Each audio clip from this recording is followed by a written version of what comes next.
ચલો આજથી આપણે નવું ચેપ્ટર સ્ટાર્ટ કરીએ છીએ જેનું નામ છે દશાંશ અપૂર્ણાંક. મેં તમને વાત કરી હતી ટીપે ટીપે સરોવર ભરાય.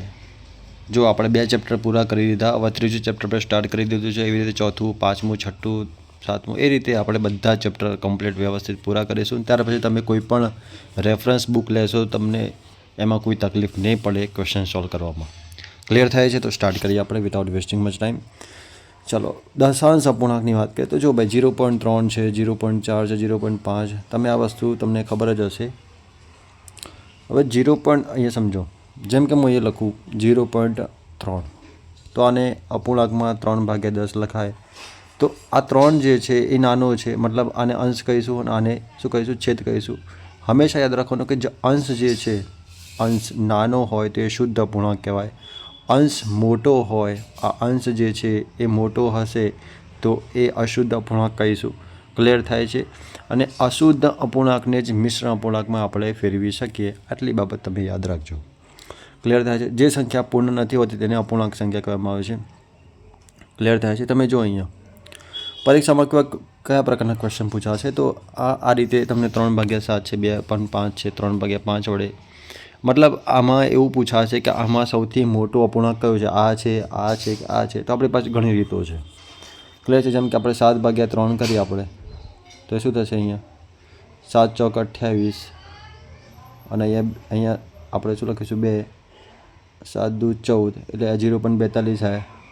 કેટલા? 0.42. ચલો 2/5 એટલે 0.4 થશે. આ પછી આ 5/3 એટલે 0.6 થશે. આ ક્લિયર? તો સૌથી મોટો અપૂર્ણાંક કયો થયો? આ થયો. આવા ક્વેશ્ચન એક્ઝામમાં પૂછાશે. ક્લિયર થાય છે?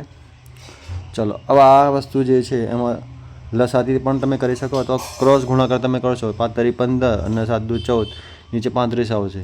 આ પણ ઇઝી છે. ક્લિયર?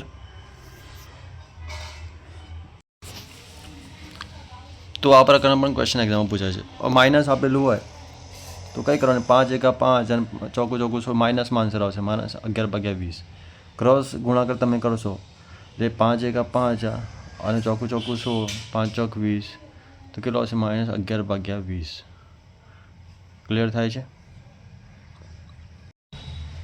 પછી જો આવું આપેલું હોય જેમ કે 7 તરી 21 ને 25/7 થયા અને 8 દૂ 16, 16 ને 7 23 અહીંયા ભાગાકારની નિશાની છે. તમે અહીંયા ગુણાકાર નિશાની કરશો તો આ ચેન્જ થઈ જશે. 8/23 થઈ જશે.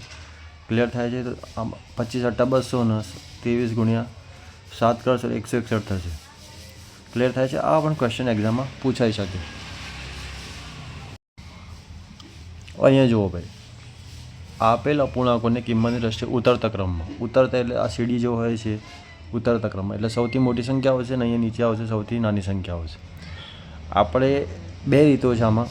એક રીત કઈ છે? એક ભાગાકારની રીત છે અને બીજી જે રીત છે એમાં શું કરવાનું કે છેદમાં તમારે છેદ સરખો કરો, મતલબ છેદ સરખો કરવાની રીત હશે.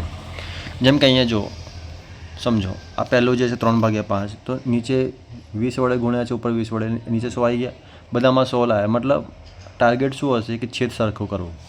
છેદ સરખા કર્યા પછી તમે ઇઝીલી લાવી શકો. ક્લિયર છે? પણ આપણે ભાગાકારની રીતથી પણ કરી શકીએ. થોડી લેન્ધી રીત છે પણ ઇઝી રહેશે. તો જો આ રીતે તમે જેમ કે 3 છે તો 33.33 ગુણ્યા 3 કરશો તો તમને 100 મળશે. એ રીતે અહીંયા 33.33 એટલે કે અહીંયા ગુણ્યા 1 કરશો એટલે 33.33 મળશે. 8 છે 12.5 ગુણ્યા 8 કરશો એટલે 100 થશે. આ પ્રકારે પણ તમે સોલ્વ કરી શકો. અથવા ભાગાકારની રીત જે હમણાં આપણે સોલ્વ કરાવી એ રીતથી પણ તમે સોલ્વ કરી શકો. એટલે સૌથી મોટો અહીંયા આવશે 3/5, સૌથી નાનો આવશે 1/8. ક્લિયર? આવા ક્વેશ્ચન પણ એક્ઝામમાં પૂછાય છે. ચલો આ ક્વેશ્ચન તમારે હોમવર્કમાં કરવાનું છે. આપેલા અપૂર્ણાંકની કિંમત રહેશે ચડતા ક્રમમાં ગોઠવો. તો આ તમારી રકમ છે, સ્ક્રીનશોટ લઈ લેજો અને આનો આન્સર કમેન્ટમાં આપવાનો છે.